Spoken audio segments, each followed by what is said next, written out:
Good day to all my viewers, followers, and friends. Mga ka-viewers, samahan nyo ako. Pupunta tayo ng punan. Titingin tayo ng gimbal para sa handphone. Once na nagbablog tayo, meron tayong gagamitin. Especially this coming Christmas. I plan to review some airport in this Asia. So, please follow me and subaybayan nyo yung mga vlog ko dito sa SG. Then, as of now, my work is 7:30. Then, I came back home in 4 o'clock. So, we go to Funan. Let's go!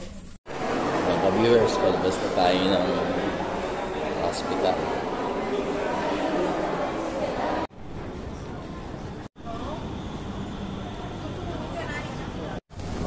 Nandito nga pala tayo sa bus station, bus stop. So, I mean,